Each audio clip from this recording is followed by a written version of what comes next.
Hi, my name is Andrew George, and I'm currently a junior at BW majoring in sociology and sport management. And today I'm going to share with you my research I did on the Black Lives Matter and Blue Lives Matter movements and how each have been framed throughout Twitter. So, social media is something that has given us the ability to post our own content or share it with others, whether that be through photos, videos, music, blogs, really anything that in turn has the power to help shape and create narratives and storylines that guide each of these movements.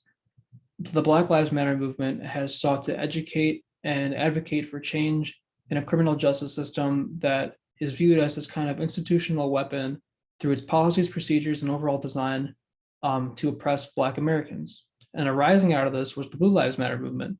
Now, not only does Blue Lives Matter serve to kind of discredit everything that Black Lives Matter advocates for, but also serves to support and empower police officers and law enforcement agencies all across the nation. And as I mentioned, this was a Twitter analysis, and my reasoning for choosing Twitter over, say, Facebook or Instagram was the conciseness of each tweet. So when you're tweeting, you have to get your message out in 280 characters or less. So this conciseness and kind of organization allows users to scroll through tweets at a more rapid, more efficient rate while still consuming the content. So that's why I chose Twitter.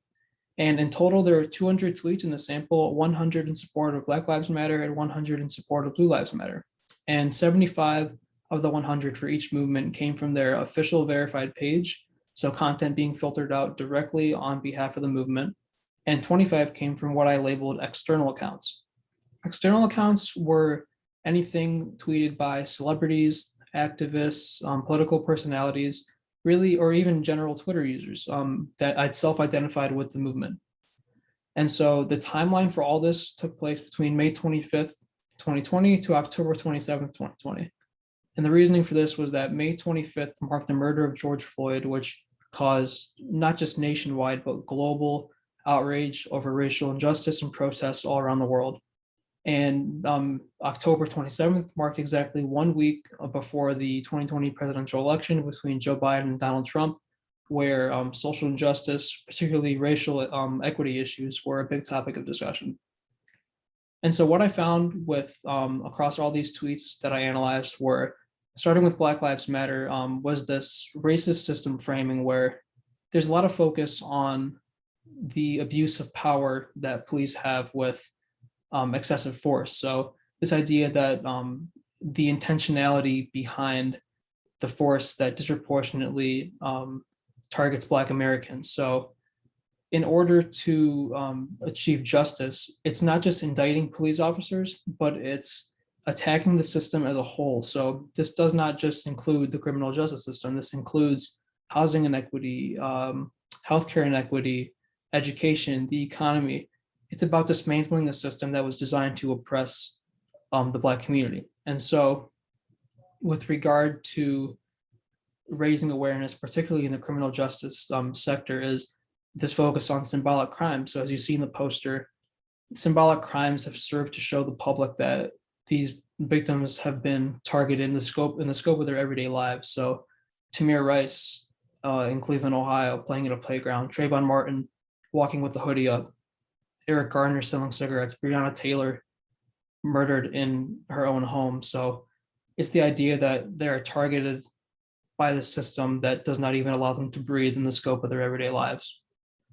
Now, on the other side with Blue Lives Matter, as I mentioned before, as a counter movement, it seeks to discredit Black Lives Matter. So you can see this in terms of the rhetoric they use, where it's the same almost language that's used. So whether it's using hashtags such as Stop Killing Us or Police Lives Matter Too, you can kind of see how they're taking content and rhetoric from Black Lives Matter and incorporating it to further their own storylines that they're pushing. So a big thing too here was the focus of the family of fallen officers. So this really emphasizes and humanizes officers that have passed in the line of duty. And they also, officers that have passed in the line of duty are labeled as heroes. So heroes that have risked their lives and really everything for protecting not just their family, but the community that they pledge to serve.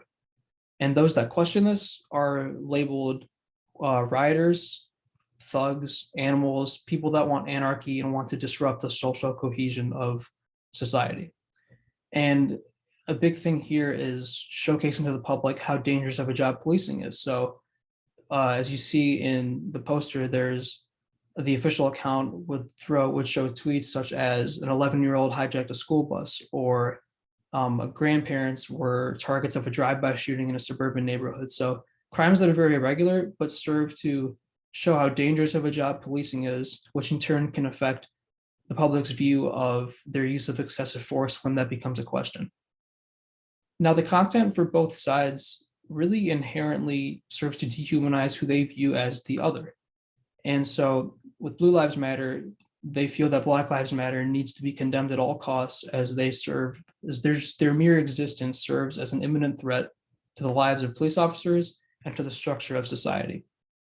Black Lives Matter, on the other hand, has focused really on advocating and fighting for freedom that has ceased to exist for Black Americans since the inception of the United States.